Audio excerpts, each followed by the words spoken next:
आज का जो टॉपिक है हमारा वो है वेंट हॉफ फैक्टर। इसे हम डिनोट करते हैं आई से।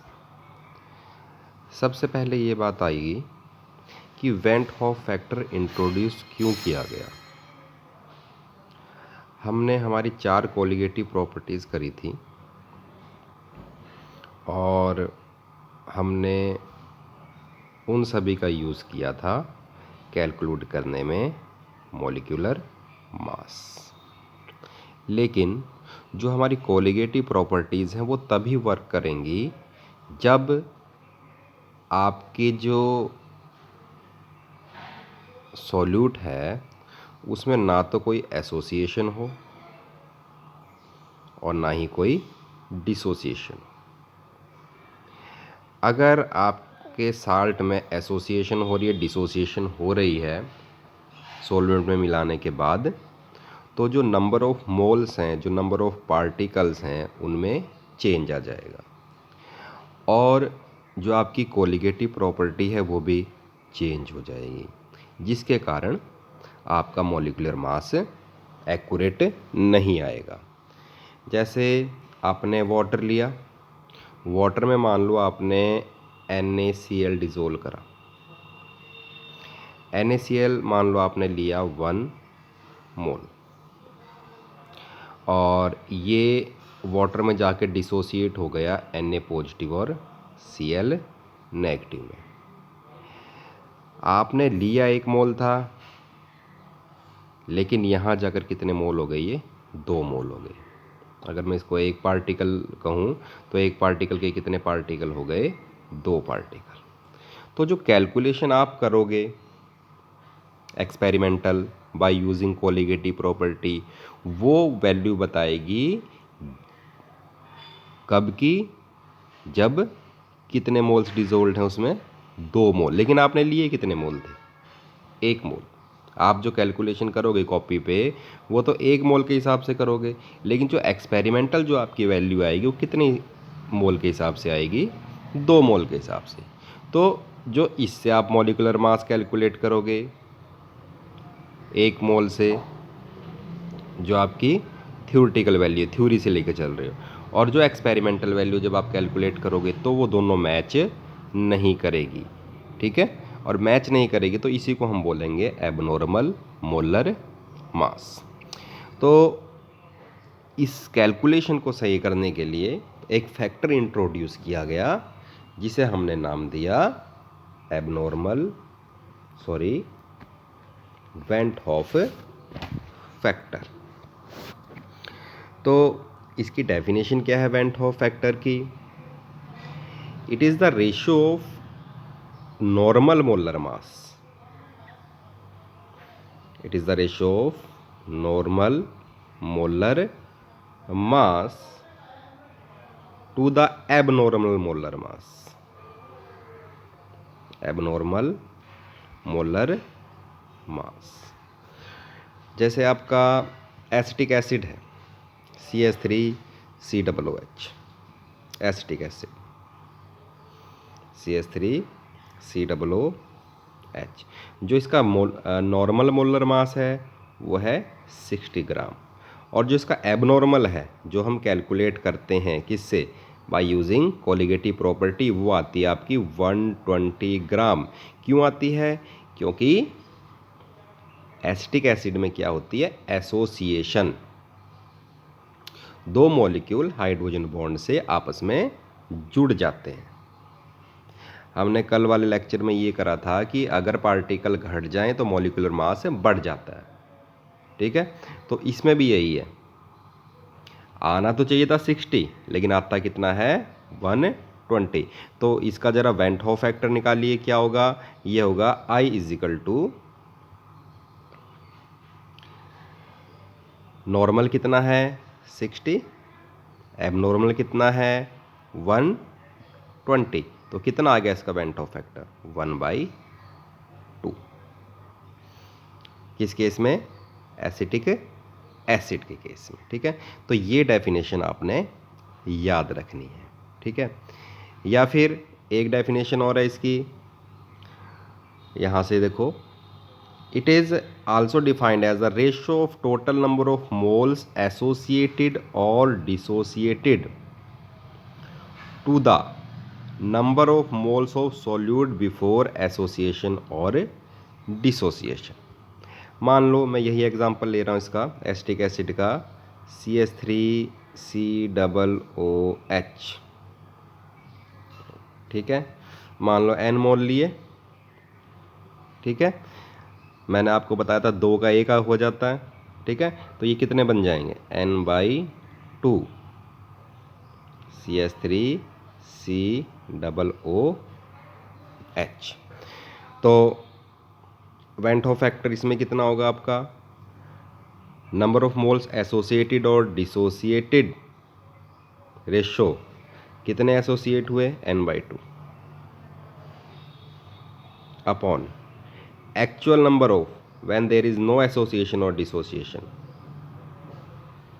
बिफोर, ठीक है। वो कितने लिए थे आपने n, तो n से कैंसिल हो गया n, तो i बराबर कितना आ गया ये आपका 1/2। ओके, तो ये डेफिनेशन आपने याद रखनी है। ये तो था एसोसिएशन का केस। एसोसिएशन के केस में जो i की वैल्यू होएगी वो हमेशा लेस देन 1 आएगी, ये आपने ध्यान रखना है। लेकिन अगर मैं ऐसे मॉलिक्यूल्स की बात करूं जिसमें डिसोसिएशन हो रही है, जैसे आपका NaCl है, सोडियम क्लोराइड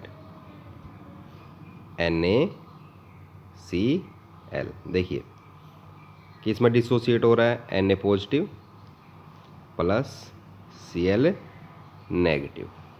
ओके, वही है, मान लिया आपने 1 मोल लिए, ये 100% डिसोसिएट हो गए, सभी टूट गए, तो 1 मोल ये बनेगा और 1 मोल Cl नेगेटिव बनेगा, तो टोटल 2 मोल हो गए। तो इसका वेंट हॉफ फैक्टर निकालो, I equal to number of moles associated और डिसोसिएटेड कितने आफ्टर एसोसिएशन और dissociation 2 upon number of moles of solute before association and dissociation कितना 1। तो देखो वेंट हॉफ फैक्टर कितना आ गया इसमें 2 आ गया। तो जिस केस में डिसोसिएशन हो रही है उस केस में I की वैल्यू ग्रेटर देन 1 आएगी डिसोसिएशन में, और एसोसिएशन में I की वैल्यू लेस देन 1 आएगी। तो हम इन फैक्टर्स को मल्टीप्लाई कर देते हैं, किससे, वो फॉर्मूले जो हमें कोलिगेटिव प्रॉपर्टी से प्राप्त हुए थे, ठीक है।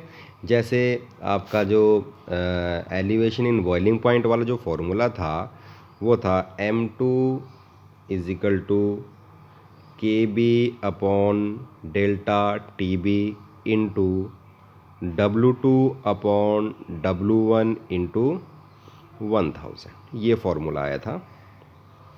M2 क्या है, M2 है आपका मॉलिक्यूलर मास ऑफ सॉल्यूट जो आपने कैलकुलेट करना है। अब मान लीजिए एसिटिक एसिड का ही केस लेते हैं हम। एसिटिक एसिड का जो नॉर्मल मोलर मास है वो है 60, और जो एबनॉर्मल है जो हमने कोलिगेटिव प्रॉपर्टी का यूज़ करके करा था वो था 120।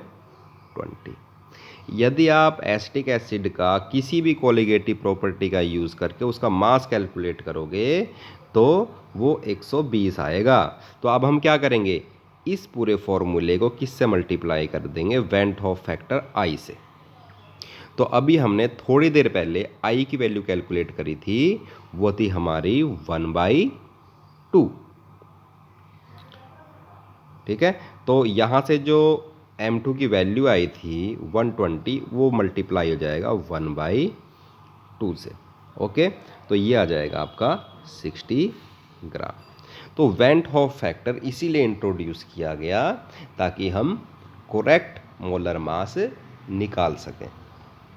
उसी तरह से जैसे ओस्मोटिक प्रेशर वाला था, ओस्मोटिक प्रेशर से जो मास निकाला जाता है उसका फॉर्मूला है M2 equal to W into R into T upon pi into V, ये फॉर्मूला है, ये फॉर्मूला आप जानते।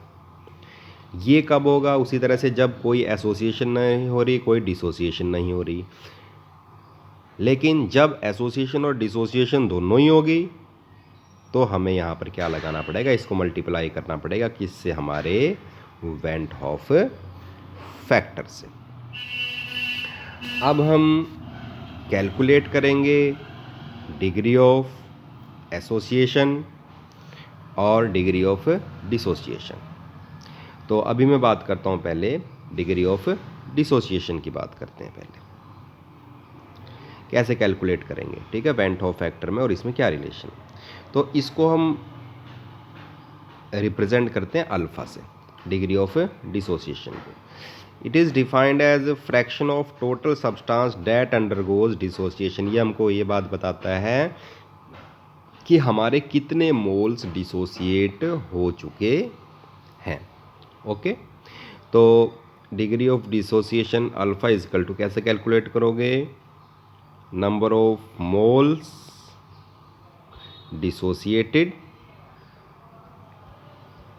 Upon total number of moles taken, total number of moles taken. Okay, तो जैसे उसी तरह से अगर मैं एक एग्जांपल लूँ NaCl का ही, अगर मैं ले लूँ NaCl का एग्जांपल, तो NaCl का मान लो 1 मोल लिया मैंने और ये पूरा का पूरा मोल डिसोसिएट हो गया किसमें, Na पॉजिटिव और Cl नेगेटिव में। तो कितने मोल डिसोसिएट हुए इसके, 1, ठीक है, और लिए कितने मोल्स थे, 1 ही लिए थे, ठीक है। तो NaCl के केस में अल्फ़ा की वैल्यू कितनी आएगी, 1। अगर अल्फ़ा की वैल्यू 1 आती है तो इसका मतलब आपने जितना भी अमाउंट लिया था सॉल्यूट का वो क्या हो चुका है, पूरा का पूरा डिसोसिएट हो चुका है। इसके बाद डिग्री ऑफ डिसोसिएशन हम निकालते हैं। सपोज़ हमारे पास एक इलेक्ट्रोलाइट है जो कि हमने किसी सॉल्वेंट में डिज़ोल्व कर रखा है, उसके हमने एनाइंस लिए, ठीक है, और अल्फ़ा क्या है उसकी degree of dissociation.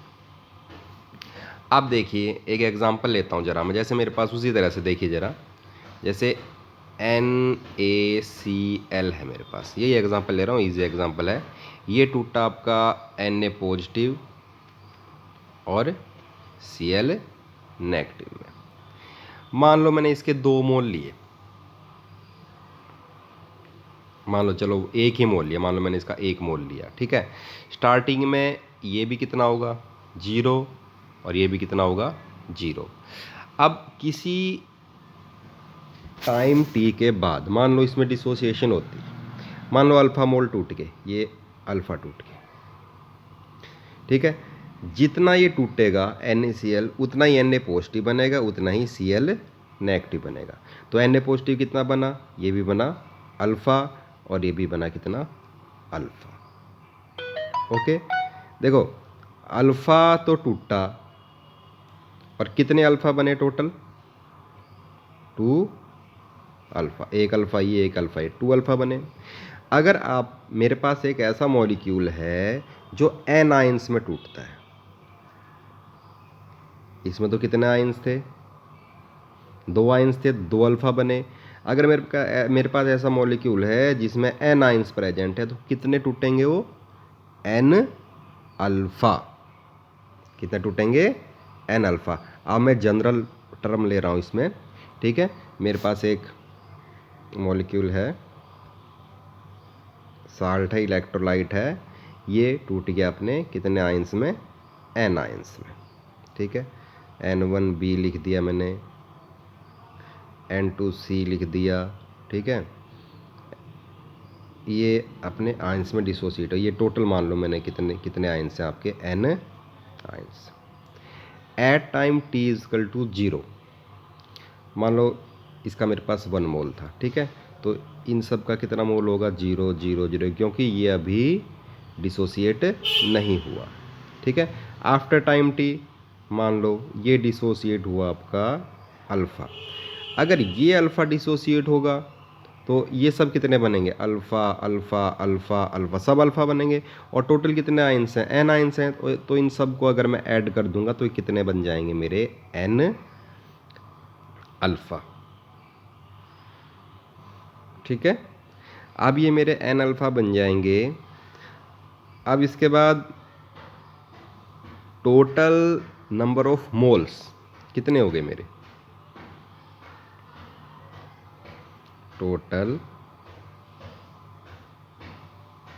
Number of moles कितने हो गए, देखिए 1 माइनस अल्फ़ा तो बच गए थे रिएक्टेंट के, जो मेरा अनडिसोसिएटेड सॉल्यूट था, और प्लस प्रोडक्ट में कितने बने थे मेरे एन अल्फ़ा। तो अब कितने पार्टिकल्स हैं टोटल सॉल्यूशन में, 1 minus alpha plus n alpha. इसको अगर मैं सॉल्व करूँगा तो ये आ जाएगा 1 प्लस अल्फ़ा कॉमन निकाल दो, ये आ जाएगा एन माइनस 1। अब मेरे सॉल्यूशन में इतने आयंस प्रेजेंट हैं। अब जो मैं कोलिगेटिव प्रॉपर्टी निकालूंगा ना, वो इस हिसाब से निकलेगी मेरे इन पार्टिकल्स के अकॉर्डिंग, ना कि 1 मोल के अकॉर्डिंग, क्योंकि अब आपका जो इलेक्ट्रोलाइट है, आपका जो साल्ट है, वो क्या हो चुका है, डिसोसिएट हो चुका है। तो जो ऑब्जर्व्ड कोलिगेटिव प्रॉपर्टी मेरी आएगी, ऑब्जर्व्ड सीपी है मेरी कोलिगेटिव प्रॉपर्टी, वो किस पे डिपेंड करेगी, इसी पे डिपेंड करेगी, 1 प्लस एन माइनस 1 अल्फ़ा। और जो मेरी नॉर्मल कोलिगेटिव प्रॉपर्टी है, नॉर्मल कब होगी मेरी, जब ना तो कोई एसोसिएशन है और ना ही कोई डिसोसिएशन है। नॉर्मल कोलिगेटिव प्रॉपर्टी वो किस पे डिपेंड करेगी, वो डिपेंड करेगी आपकी 1, जो मैंने शुरू में लिए थे, जब ना तो कोई एसोसिएशन थी और ना ही कोई डिसोसिएशन थी। अब हम लगाएंगे डेफिनेशन वेंट हॉफ फैक्टर की। ओके, तो जो वेंट हॉफ फैक्टर है मेरा, वो क्या है, I इज इक्वल टू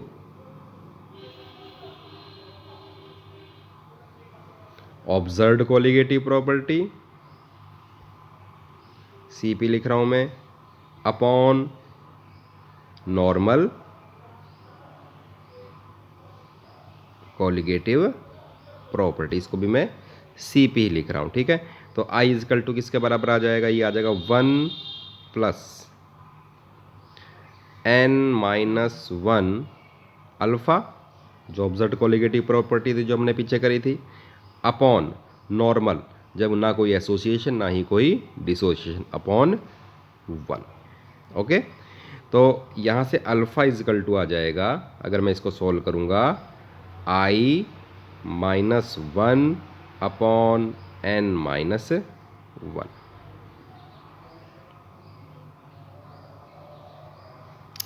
ये आ जाएगा मेरा degree of dissociation in term of went Hoff factor. अगर मैं I की वैल्यू मॉलिक्यूलर मास के टर्म में रखूं, तो अगर इनसे सॉल्व करूंगा, अगर मैं I की वैल्यू क्या रखूंगा, mc upon m not,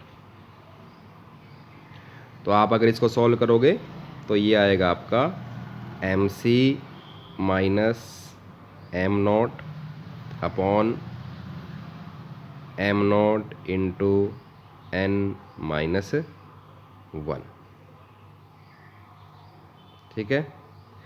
mc क्या आपका calculated molecular mass, m not क्या आपका ऑब्जर्व्ड, और n क्या आपका साल्ट कितने आयंस में डिसोसिएट हुआ है। जैसे NaCl है, सोडियम क्लोराइड, सोडियम क्लोराइड के केस में n की वैल्यू कितनी हो जाएगी, 2, ठीक है। तो ये था आपका derivation of degree of dissociation in term of went Hoff factor. तो एग्ज़ाम में इसका न्यूमेरिकल आ सकता है या फिर इसकी डेफिनेशन आ सकती है, ठीक है। डेरिवेशन तो कम ही आता है, लेकिन आपको ये पता होना चाहिए।